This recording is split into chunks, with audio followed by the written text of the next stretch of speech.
Hizi ni ripoti za ASAM Online TV na hapa ni maeneo ya Vuga Bakery ambapo kumetokea taarifa ya kuanguka kwa jengo hili la bakery ambapo imesababisha hasara nyingi, lakini jambo zuri ni kwamba hakuna mtu aliyeumia ama majeruhi yoyote ambaye amepatikana katika eneo hili. Mimi ni Angel Paul, nyuma kamera ni Ali Haji. Twende tukawasikilize wafanyakazi wa eneo hili watueleze kiundani jinsi wa tukio hilo lilivyotokea. Jana kwenye shughuli zetu, tunafanya shughuli zetu, kufika saa 9 jengo limeanguka.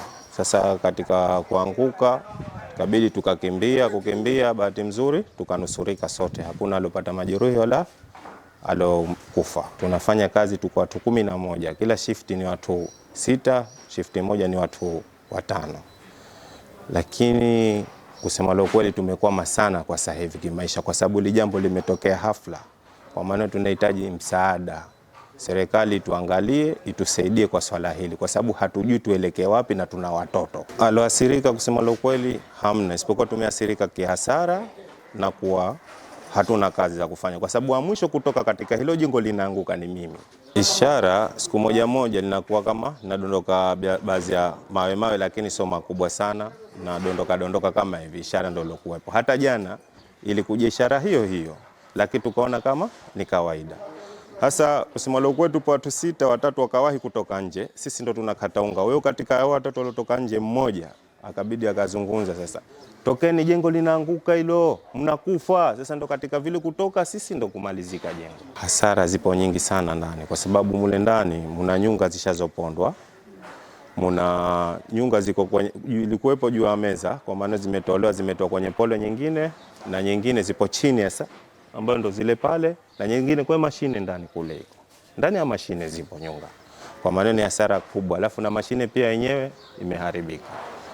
Ipo chini ya kifusi, na chini ya kifusi pia kuna na polo nyingine. Nilipigwa simu muda saa 11 nikaambiwa bakery ishaanguka. Naomba watusaidie sisi kwa wakati huu mgumu uliojitokeza mpaka sasa hivi. Limeniasiri maana ndo kule huwa ni kwangu, kuna vitu vyangu. Mimi nilivyosikia nilifikiri gari, maana palikuwa panaondoshwa kifusi hapo. Sasa nikafikiri labda maana alikuwa na gomvi, kafikiri labda gari zimegongana. Vile kishindo nilivyosikia. Sasa kuna mwanangu akanambia, mbona naona kama moshi huko, sijui vumbi. Nikamwambia basi kama vumbi kushadondoka huko. Tena hata nilipofungua mlango kutizama ndo nikakuta kushadondoka kweli. Mimi mwenyewe ndo nilikuwa naondoka. Maana nilikuwa nimetulia huko, nimekaa kitako. Sasa tena nimeondoka kwenda zangu ukumbini, si muda ndo limeanguka. Lakini nilikuwa hapana mtoto, hapana mtu. Kile lilipokuwa natokea jana mimi nilikuwepo. Kiukweli ni tukio la hatari sana. Maana ni ile Mungu tu, wangeuawa watu wengi sana. Maana ndani walikuwepo watu zaidi ya 6. Na wote walikuwa wanaendelea na shughuli zao, wako bize kabisa. Kwa ni Mungu tu, watu wangeuawa wengi sana. Mimi nadhani Stone Town yote majengo mengi sana ni ya serikali. Na ukiangalia majengo mengi ni ya muda, majengo ya wakoloni.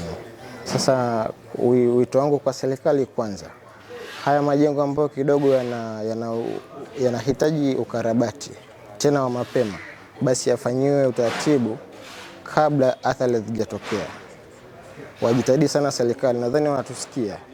Wajitahidi sana, majengo haya ya Stone Town ni mengi sana, yafanyiwe ukarabati, maana watu wanaishi ndani ya majengo, kwa hiyo itakuwa ni hatari sana. Kwa hiyo wajitahidi sana kuyakarabati. Hao ni wafanyakazi wa eneo hili la bakery, na kama tulivyosikia kwamba kilio chao kikubwa ni kuiomba serikali kuwaweza kuwapatia msaada ili waweze kujikimu kimaisha. Mimi ni Angel Paul, lakini nyuma kamera ni Ali Haji. Usisahau kulike, kucomment na kusubscribe. Hadi wakati mwingine.